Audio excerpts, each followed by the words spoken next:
हर बार उजड़ के फिर खड़ा हुआ। इस भारत की यही तो एक दास्तां रही है, पर फिर भी यह हिमालय सा आज भी अडिग और स्थिर है। जितना पुराना भारतवर्ष है उससे भी कई पुराना है इसका इतिहास। बस तो आइए चलते हैं इतिहास के पन्नों से ओझल उन व्यक्तित्व के पास जिन्हें हमने, आपने और शायद कहीं न कहीं इस इतिहास ने भी भुला दिया, क्योंकि हर एकांत हमसे और आपसे कहता है अपने होने का वजूद और कहानी ओझल की। बुराई पर अच्छाई की जीत का प्रतीक है होली। इस दिन बुराई के रूप में होलिका का दहन हुआ था और अच्छाई की जीत के रूप में भगवान ने भक्त प्रहलाद को दर्शन दिए थे। और कहते हैं कि भक्त प्रहलाद का होली की आग से बाल भी बांका नहीं हुआ था। पर क्या आप ये जानते हैं कि पौराणिक काल में किस स्थान पर होलिका का दहन किया गया था?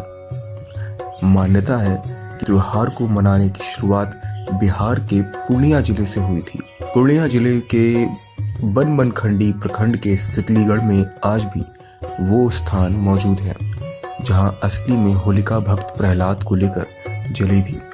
मान्यता है कि इसी स्थान पर होलिका अपने भाई हिरण्यकश्यप के कहने पर भक्त प्रहलाद को लेकर जलती चिता पर बैठ गई थी।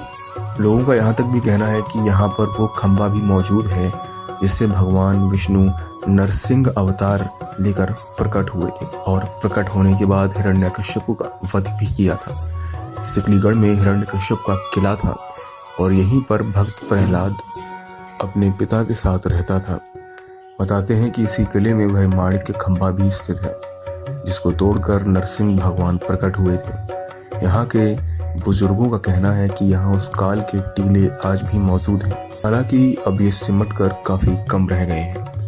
अगर हम हिरण्यकश्यप के किले की बात करें या उसकी राजधानी की बात करें तो सिर्फ सिकलीगढ़ ही नहीं, उत्तर प्रदेश के हरदोई को भी हिरण्यकश्यप की राजधानी कहा जाता है। मानना है कि पूरे देश में भिन्न भिन्न रूपों में मनाए जाने वाली होली का पर्व होलिका दहन की शुरुआत हरदोई से ही हुई थी।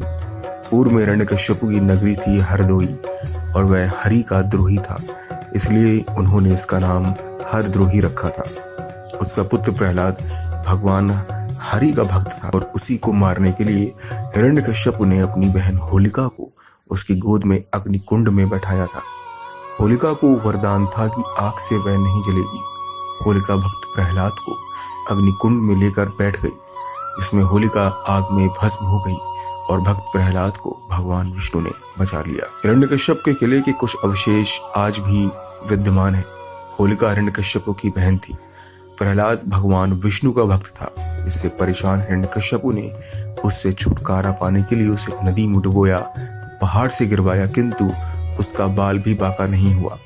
इसलिए हिरण्यकश्यप ने अपनी बहन को प्रहलाद को मारने के लिए आग में लेकर बैठने की आज्ञा ये सोचकर दी कि होलिका को तो यह वरदान है कि वह आग में नहीं जलेगी और प्रहलाद की जलकर मृत्यु हो जाएगी। बुआ होलिका ने प्रहलाद को गोद में लेकर अग्नि में प्रवेश किया। ईश्वर कृपा से प्रहलाद तो बच गए और होलिका जल गई। होलिका के अंत की खुशी में होली का उत्सव मनाया जाता है।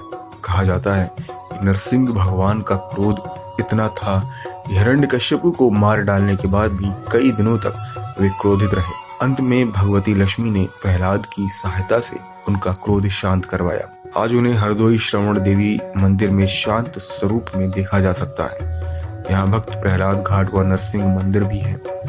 इस घटना की याद में प्रतिवर्ष फाल्गुन के शुक्ल पक्ष की पूर्णिमा को ये पर्व होली के नाम से मनाया जाता है।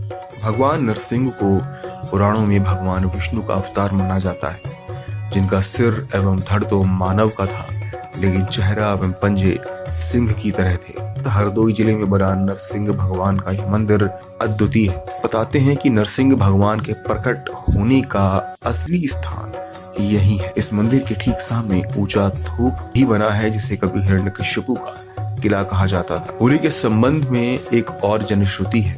प्राचीन काल में फाल्गुन में पक्की गेहूं, जौ, चना, अलसी आदि फसल का उपभोग करने के पूर्व किसान उसे अग्निदेव को समर्पित करते थे। आज भी अग्निपुंज की परिक्रमा करते हुए गेहूं, जौ आदि को अग्नि में डालते हैं। अगले दिन रंग डालने और गालों पर गुलाल लगाने का कार्य बहुत ही उत्साह और उल्लास से होता है। शाम को लोग गले मिलते हैं और एक दूसरे को गुजिया एवं अन्य मिठाइयाँ खिलाते हैं। ये पर्व हमारी एकता और अखंडता को बल प्रदान करता है। तो मुझे आशा है कि ओझल के सफरनामे को आपने पसंद किया होगा। हम ऐसे ही कई स्थानों, व्यक्तित्वों, जनश्रुतियों को आपके सामने प्रस्तुत करते रहेंगे।